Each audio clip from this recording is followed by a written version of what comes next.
faces in the crowd, or I've just forgotten a whole lot of people. So we're going to start with a little bit of an icebreaker. Okay. Raise your hand if you were ever 10 years old.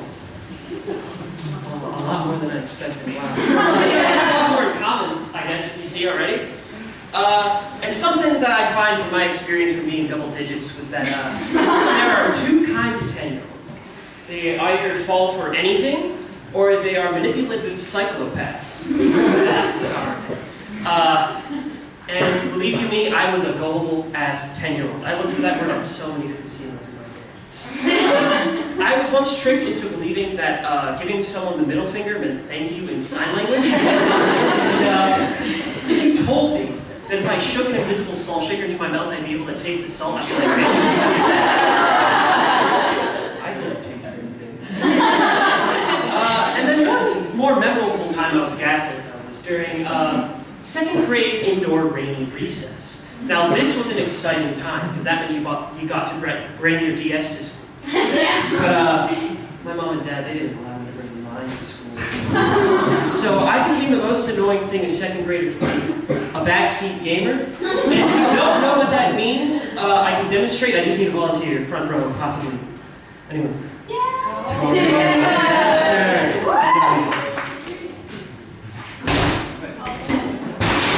Oh, you look great.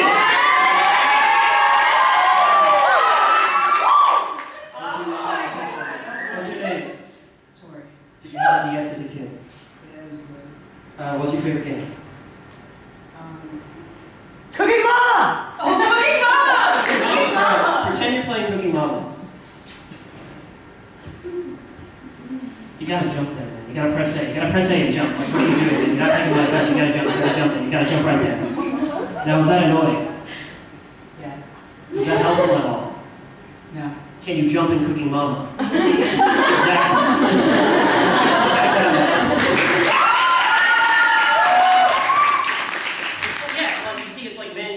Children. And I was looking for some of that sweet Nintendo action that day.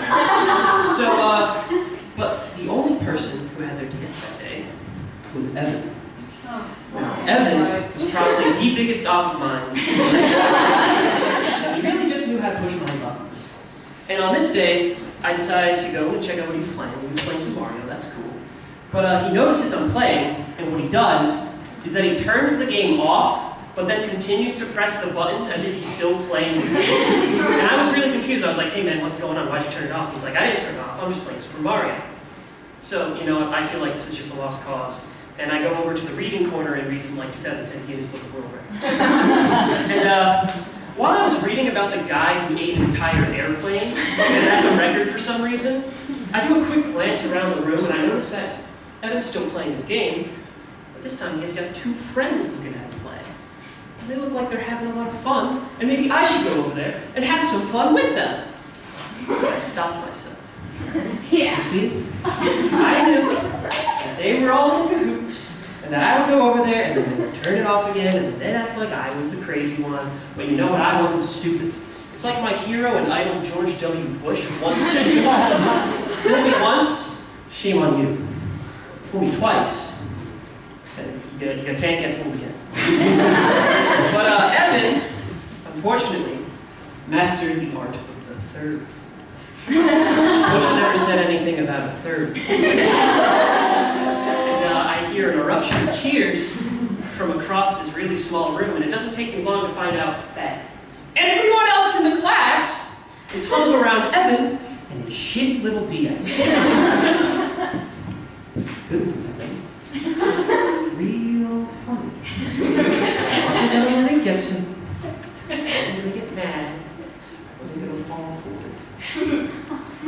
But I just wouldn't hurt to check, right? I mean, it's not like the entire class is in on this little tiny harmless prank that he's pulling on me, right? Which is why I found it weird that when I went over, everyone went silent. And I'm thinking maybe it's just a little bit of Uncle Winky, just like didn't get to fail to defeat Bowser or something, and they're all disappointed. So I go around the crowd and I get on my tippy toes, and what do you know?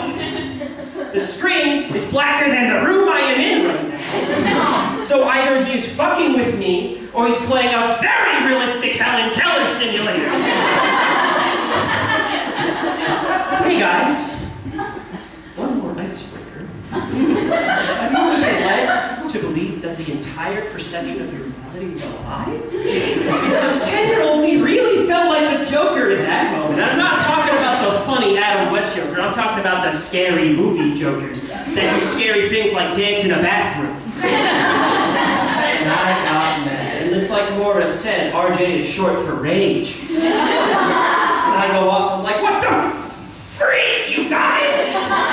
What the heck is going on? Can you just like stop being buttholes for like 5 minutes?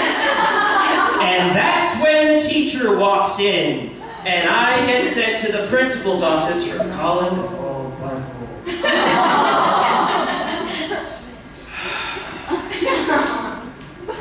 Sorry guys.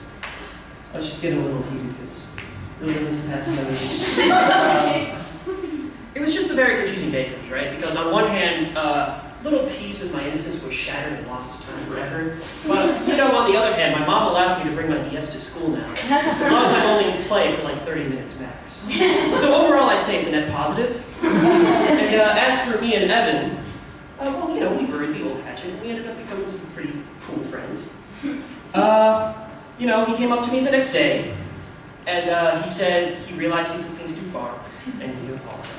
And then I responded by giving him a proper thank you in sign language, and I'd like to thank you all for coming out.